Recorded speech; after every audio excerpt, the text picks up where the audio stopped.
So I am not Kyle Kaiser. This is kind of Kyle's ball camp. He's from down in South Dakota. Wasn't able to make it today, so I'm going to give a quick update on a few things here that are new to Ron and Justin as Pioneer agencies for 2025.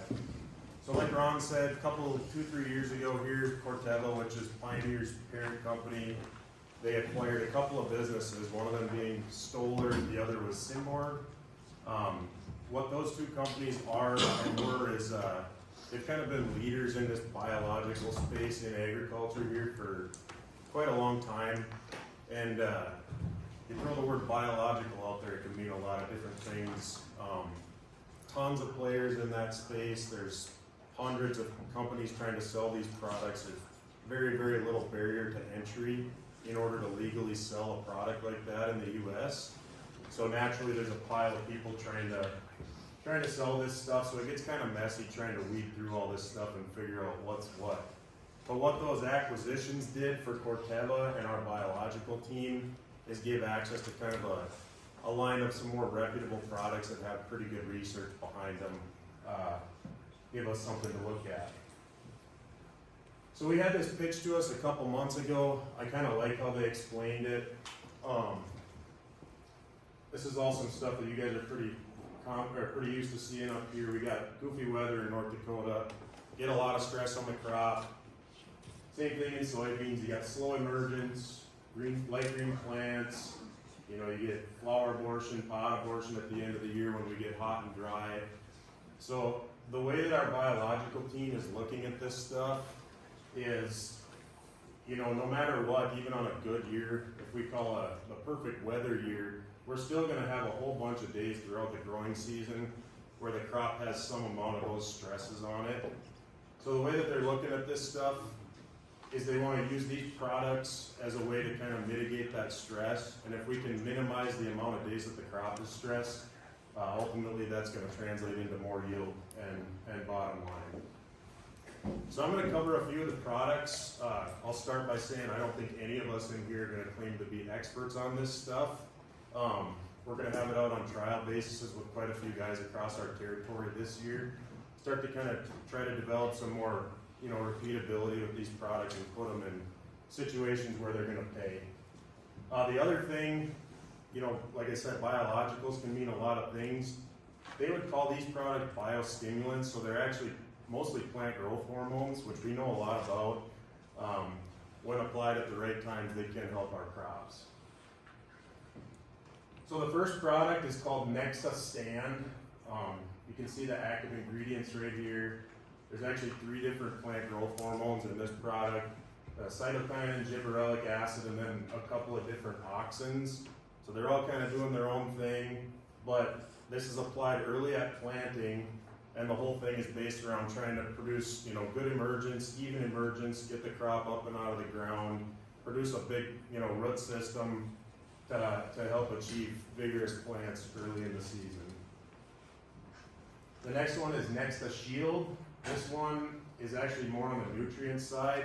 It's got a little bit of nitrogen, a little bit of potash. Those two are specifically focused on feeding the crop a little bit of nutrition early in the season and helping it manage some stress that way. And then the last 2 ingredients are cobalt and molybdenum. So aside from actually supplying the plant with some benefits there, they're actually feeding soil microbiology to help with some nitrogen fixation and help start to digest plant material and things like that for nutrient cycling. Then we got Nexta Spark. This one is just cytokinin. It does a few things. You'll see when I show the timings, this one is usually applied later in the season to both crops. There's good reason for that. It's trying to help with pollination efficiency, hopefully help minimize tip back in corn, increase test weight, things like that. And then the other thing that it does is it's helping regulate the stomata on the underside of the corn leaves. That's going to help the crop manage stress through drought and heat later in the season. The last product in this lineup that I'm going to cover is called Nexta Swole. Similar ingredients to a couple of them that we've talked to already, cytokinin, boron, and molybdenum. But this one is specifically focused later in the season on moving sugars from the leaves to the kernels and helping improve test weight and kind of helping that source to sink relationship in the plant.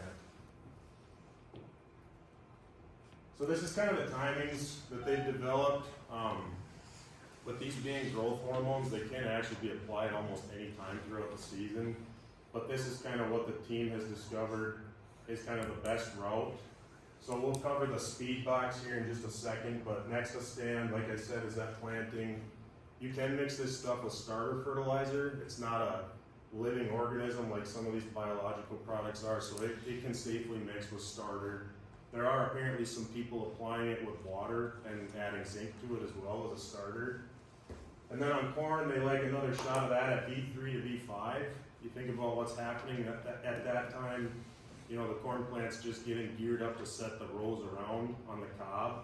So kind of trying to help it manage some stress at that point in time. And then a shot of Nexta Spark and Slow at the end of the season. That's giving it some cytokinin to help it through flowering. This is the soybean protocol, kind of similar. They're just mixing up the timings of a few of the products. They specifically mix them up a little bit on soybeans because some of these products actually have different, like that nutritional product has a couple of nutrients in there that are helping a legume crop with nitrogen fixation. So the last thing I'm going to cover, Ron actually brought one here, is these speed boxes. You guys can pass this around if you want, or you can look at it after. So the box itself was developed by a company called Meristem. They kind of own the box. They had a patent on it, but Corteva's got a deal with them where our pioneer agencies are going to be selling a corn box, which is this one, and then a soybean box as well. We'll go through a little bit about what's inside. Sure. How these things are put together. Keep rolling. Yeah. So to start with, the base of it in the bottom of the box here is it's an 80-20 talc graphite from Talc USA, like you guys are probably using already. Got a shot of iron and manganese in there as well, and then also some zinc. So there's enough zinc in there to roughly, you know, equivalent to a little over a quart of EDTA zinc, which I'm sure a lot of you guys are using already. So that's the base of it. That's sitting in the bottom of this box. Basically, it goes up to about this black line. I haven't seen one full yet, but that's what my understanding is. It's kind of about. So that's be your talc and graphite mixed with the zinc. Yep. Yep. So then you can see you got these plungers on top, and what those are, Ron can kind of show you there. So these have a tin foil. I don't think it shows the picture. I've got a picture. A tin foil. So on one side it just sticks. It doesn't, and then the rest of it cuts it as you push this down. These are like little jagged, sharp edges.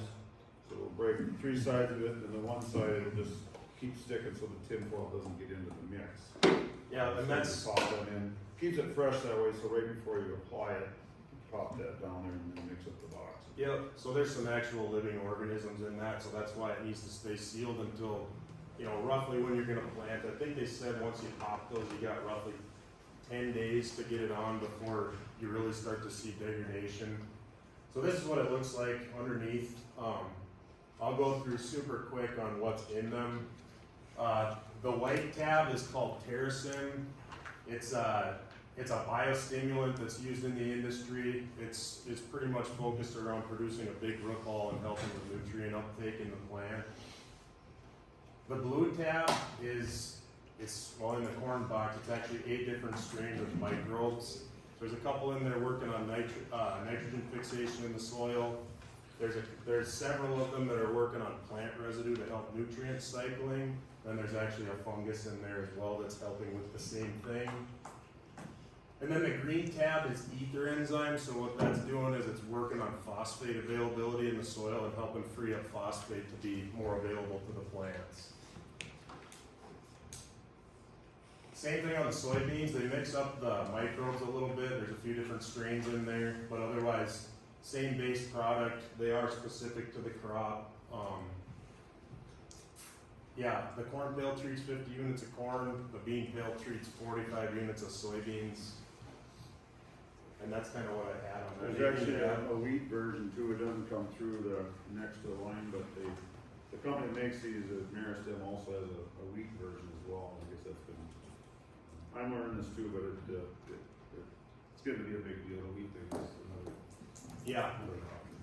So with any of this stuff, Justin and Ron will both be kind of toying around with it a little bit for this first year, as well as Eric and myself. If you're looking for pricing or more specifics on any of this stuff, you can talk to us or talk to Ron and Justin, they can get that for you. My last note I would say on this stuff, like I said, we're learning. In no way do I view these products as replacing any sort of fertility. You know, Eric was talking about the yield pyramid earlier.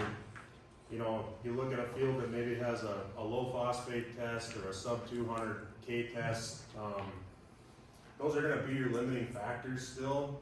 So I kind of believe in addressing those first, but maybe you got a few fields that your base fertility is in really good shape and you can kind of look at something like this to bring you to the next level, so.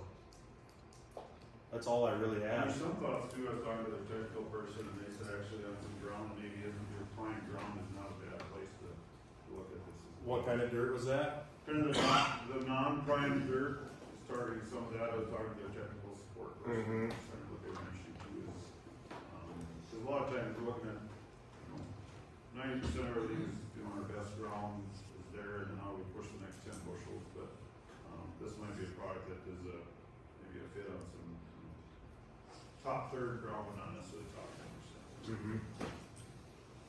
Jesse, you might have a little bit more insight. Corteva has a license with payout. They're looking in the future to add some different biological components into that payout, right? Yeah, the licensing of a pail from Harrison, so that's patented, so that's kind of our way, we're Kevin's way into that device, right? So in the future, the actual components, the materials that go into that box will be some, specific Corteva components versus what's in there today. Yeah, there's room, I think they said there's room for about 6 total plungers on these boxes, so like Jesse said, likely gonna see some more ingredients go into these over the next few years. Question? Are those returnable then? No. No, you can give to your kids, you can give them donate to the school, there's all kinds of good places. So you pop the plungers and shake up the box. Yep, pop the plungers, shake up the box, and put it in a couple different ways. One, probably the most common is pop the lid off your toolbox corn and then spread it across the top, and as you handle it, it'll get mixed in that way. Or there's guys, in my mind, if you had a talc applicator on your seed tender, that'd probably be the most ideal way to apply it. They have done, Marison's done a lot of testing to see how much basically active ingredient or product is on each seed after it's in the furrow. And they have plenty on there, but from personal experience, I would not recommend just dumping it on the top. Yeah. I would apply it like you've applied kelp in the past. So whether that's dumping it at the plant or whether it's an applicator, helps kind of get us a good mix into the planter box. That's where I'm at too. I mean, that's kind of, they'll say, hey, board in the top, and I just like, I don't know how to get in the coverage you want. I don't know. They say with the vacuum pressures in the planters, it can help attach itself to the seed. Yeah. Yeah, you gotta watch a windy day too. If you're trying to mess around with it on a super windy day, you could see some product blowing away, which is obviously not what you're looking for. So if you can figure out a way to kind of slowly add it as the seed's going into the planter, maybe, or just on top in the planter tanks, is probably the ideal way to do it. And it replaces your talc completely. Correct. So Yeah, this will be your talc product. Yep. Talc gravel product. Yep. Any other questions on this stuff? All right, any other questions or?